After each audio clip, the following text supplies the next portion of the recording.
This is the filling line, factory floor का filling line का floor है। We have got 6 high speed filling line जो सही small है। पैक्स के लिए है और 2 बल्क के लिए है। ठीक है सर।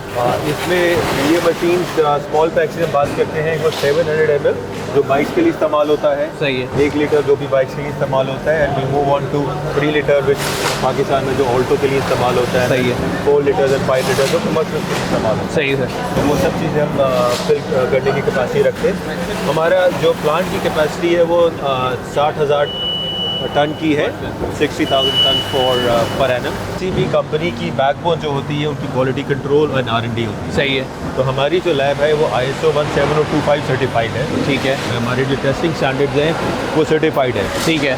और वो हम कमर्शियली भी यूज़ कर सकते हैं as a third party testing as well. बिल्कुल ठीक है। और ये आप जो है बैच के अंदर से सैंपल निकालते हैं, उसकी टेस्ट करते हैं कि एक रैंडम मूव में करेंगे? देखिए उसका प्रोटोकॉल सारे होते हैं कि कोई भी रॉ मटेरियल आता है उसको आने से पहले टेस्ट होता है, प्री प्रोसेसिंग से पहले स्टार्ट होता है, ड्यूरिंग द प्रोसेस टेस्ट होता है, and while filling every 45 minutes you have to take a batch from the line.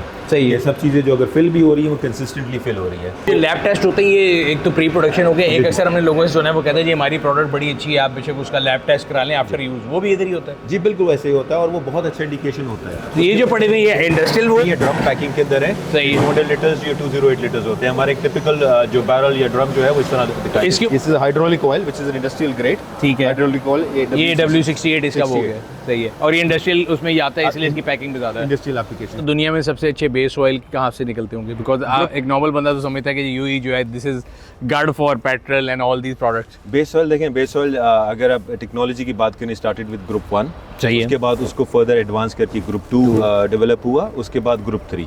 अब ये इसकी हाइड्रो क्रैकिंग जैसे जैसे इंप्रूव होती रहती है, उससे अगर आसान अल्फाज के अंदर उसके अंदर क्रैकिंग होती है, ये भी इधर हमें मैं उसी सिंप्लीफाइड अल्फाज के अंदर जा रहा हूँ कि डिस्टिलेशन कॉलम्स के अंदर जब वैक्स कंटेंट्स और इम्प्योरिटीज़ जैसे जितनी ज़्यादा निकल जाएंगी बेस ऑयल के अंदर से उतना वो प्योरीफाइड समझेगा। ठीक है। तो जो प्योरीफिकेशन प्रोसेस या और जो डिस्टिलेशन प्रोसेस जो है वो ग्रुप 2 का ग्रुप 1 से एडवांस्ड है, एंड ग्रुप 1 जो है ग्रुप 3 का ग्रुप 2 से एडवांस्ड है, और ग्रुप 3 प्लसेस भी हैं।